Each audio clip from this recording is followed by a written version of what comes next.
Halo Miss. Hai.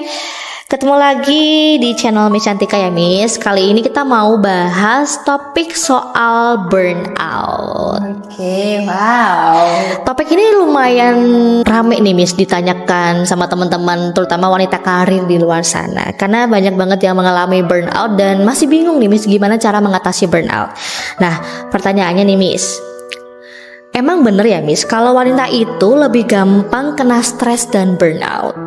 Aduh, siapa aja nih yang lagi burnout dan ketemu video ini? Boleh di komen dulu ya. Jadi emang ya, faktanya ini sesuai riset, kalau perempuan itu lebih gampang kena stres, lebih gampang kena burnout. Ini sebenarnya karena hormon aja sih. Jadi kita mudah ke-trigger kalau ada hal-hal yang emang mengusik pikiran kita. Jadi emang buat teman-teman terutama cewek ini harus lebih mengontrol diri ya, supaya nggak terus-terusan berlarut dalam keadaan stres ataupun burnout. Oh gitu ya Miss ya.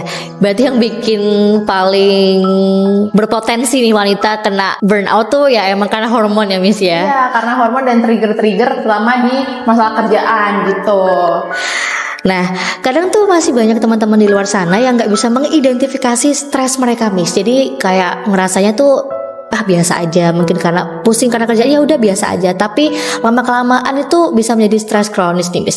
Nah, tips dari Miss Cantika untuk mengenali tanda-tanda stres yang sebenarnya tuh bisa mengacu ke burnout yang cukup parah tuh seperti apa Miss? Ya, denial ya, sama perasaan sendiri kok denial ya.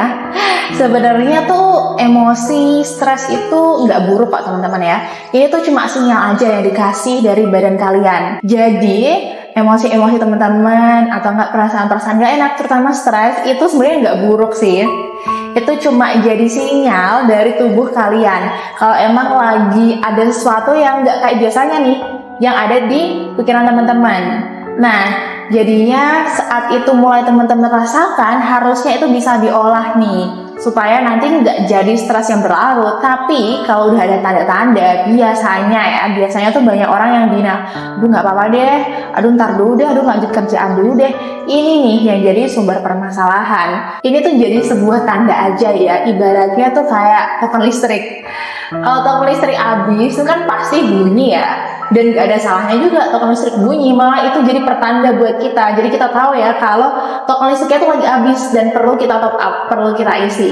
Sama kayak emosi teman-teman, sama kayak perasaan teman-teman. Mungkin di badan teman-teman tuh perlu di recharge lagi energinya supaya nggak stres terus-terusan. Tapi banyak yang ngerasa aduh nggak apa-apa, jadi denial gitu. Ini yang jadi sumber permasalahan, yang berlarut-larut jadi stres, jadi burnout, jadi nggak semangat kerja, jadi lemes gitu bawaannya. Nah ini yang kalau nggak diatasi itu akan memperburuk keadaan kayak gitu. Nah ini sinyal-sinyalnya ini tuh bisa kalian rasain ya kalau kalian udah merasa punya tanda-tanda sering uring-uringan, bad mood, jadi suka meledak-ledak, jadi sering ngantuk, terus gampang trigger hal-hal kecil, bahkan hal-hal tanda paling buruknya itu sampai insomnia. Nah ini kalau teman-teman tidak mengatasi rasa stresnya tuh bisa terjadi hal-hal buruk kayak gitu yang pastinya nggak enak banget ya.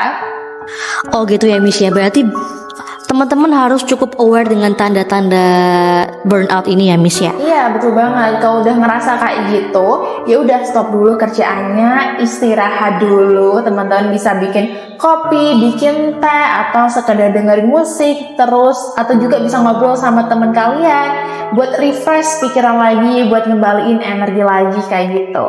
Ngomongin soal burnout nih Miss, banyak wanita di luar sana tuh kalau burnout atau stres mungkin ya, biasanya solusinya itu kalau nggak shopping, mungkin jalan-jalan, makan enak. Ada salahnya nggak sih Miss? Self reward ya, self reward tuh nggak ada salahnya ya, cuman sekarang kayaknya lebih disalah artikan ke boros ya. Jadi ngerasa sedih dikit, ngerasa ada yang nggak enak dikit tuh bawaannya langsung pengen shopping dulu ya.